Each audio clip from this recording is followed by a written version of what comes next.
it's my honor to introduce Amy Weathers. Amy is from the North Caddo Conservation District in Oklahoma. So Amy, let's test things out and see how things are at your end. Good morning, everyone. Are we good on sound? Good on sound, Amy, and you're coming through great on the video. Thank you. Okay. All right. Good morning, everyone. Thank you, Ray, for the introduction. My name is Amy Weathers. I'm the district secretary for the North Caddo Conservation District here in Oklahoma. Oh, see, Ray, I'm already forgetting to click my screens. Yeah, it's caught up here. Might have a little bit of a delay too, so just bear with me. I began working at the district in 2006 due to some budget cuts and a retirement in 2017. I also began serving as the district secretary for the West Caddo Conservation District in Fort Cobb, Oklahoma, also in Caddo County. Neither of these districts are co-located with Nrcs. Since I started working in 2006, I'm sure that my opinion and outlook on this situation is completely different than the previous presenters that were co-located with them, because this is all I've ever known. Our district began operations in July of 1943. You can see the original building there. To the best of my knowledge, SCS, now Nrcs, began working from our office shortly after. The district built the current building that we're in now in 1971, and we own it. After many hours of reading over the district minutes and talking to different people, because like I said, this is all I've ever known, I found the first mention of office closings began in July of 1992. Talk continued over the next few years, and in December of 1994, when SCS became Nrcs, office closures were part of the restructure plan here in Oklahoma. In October of 1996, the district received its last rent and utility payments from Nrcs. The district conservationist at the time that was stationed here at the office stayed on as a sole conservationist and worked out of the office for quite a few years after that, with no compensation received to the district for that. Click to slide 3.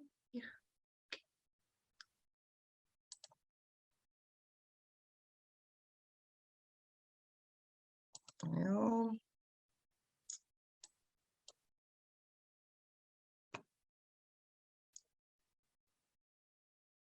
I just jumped a bunch of slides because I got happy with clicking. I'll move you back to that one. How's that, Amy? There Yeah. Yeah, there you are. I think that's where we're at. Oh, we got to go back one more. Sorry. One more. Okay. Currently in Oklahoma, there we go. Currently in Oklahoma, there's 84 conservation districts and 77 Nrcs offices. So that means that there are 7 offices that are non-co-located. My district is unique in most that my boundary lines do not follow county lines.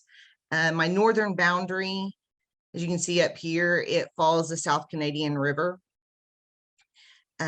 So that means that my district is considered to be in 3 different Nrcs teams. You have to click to the next one now.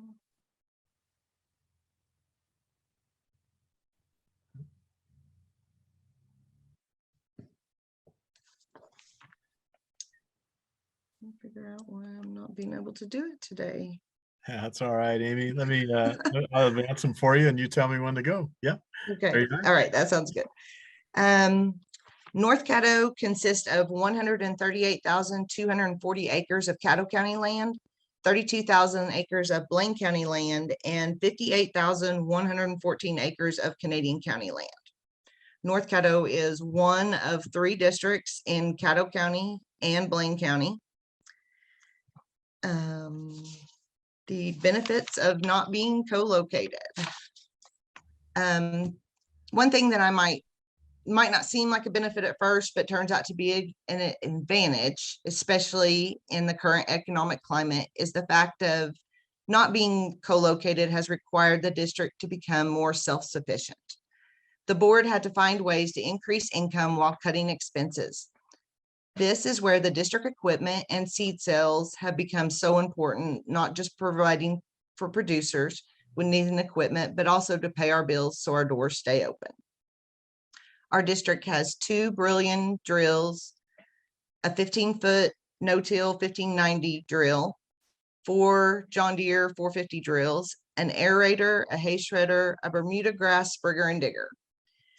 We usually keep Bermuda grass and love grass on hand at all times, but we can order any seed that the producer needs. We order a lot of native seed right now. And of course, all those mixes are different. Another benefit of not being co-located is that the district board does not have to follow or abide by all the federal regulations. This was huge over the past couple of years with the COVID pandemic. We were able to hold our board meetings in our office and keep our doors open as we saw fit. And the final benefit I see is not necessarily for us as a district, but for our producers, that just because our office isn't co-located with Nrcs, that doesn't mean that we can't assist the producers. There is a lot of times that Nrcs can email me paperwork that the producer may need to sign. And I can save that producer a 30-40 minute drive one way, just stopping by my office to sign that paperwork, and then I can email it back to the Nrcs office.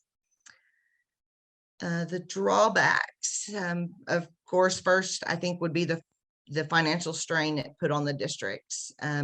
Looking back in the minutes from the move in 1996, I can see that there was a huge financial impact on the district and staff, which included the employees' pay and retirement and loss of monthly rent and utilities that Nrcs paid. Presently, we do not receive any free office space, phone, internet, utility services. The district pays for all those things. We do receive an operating expense from the Conservation Commission, and they pay our salaries. But on that operating expense that we receive, each district receives that, whether co-located or not. Our yearly expenses far exceed the operating expenses that we receive. And that does not include the repairs on equipment or money that we might spend on the maintenance of our watershed structures. And we have 21 watershed structures here at my district that we maintain. Next, I would say would be it's confusing for the producers.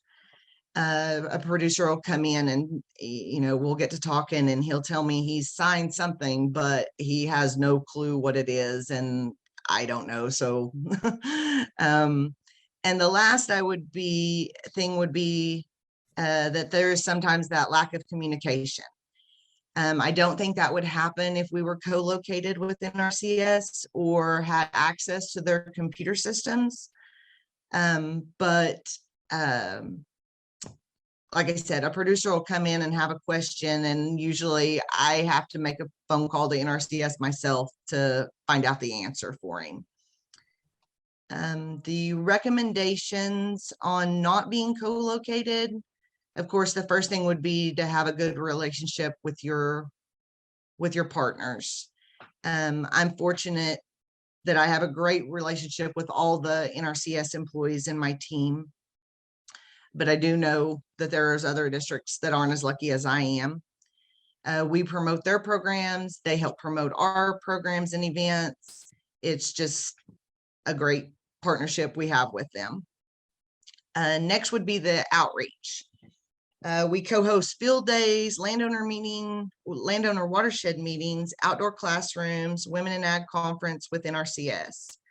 The information that the audience receives there is always valuable, but it's also beneficial for the audience, whether it be producers, students, or teachers, to see us working side by side with Nrcs. And my final recommendation would be making your presence known. And I know that kind of piggybacks with outreach, but you need to promote your district, whether it's making a Facebook page, running a newspaper ad, or having a booth at your local fair. Anything that you can do to get your name and information out about your district can only positively impact your district. And I think that is all I have.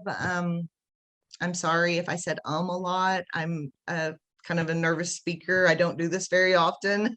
But if anyone has any questions, or if I can help anyone in any way, just please feel free to contact me. And I think you click on, you'll get to my contact information. Sorry, I wasn't able to change them today. Not a problem, Amy. Outstanding presentation.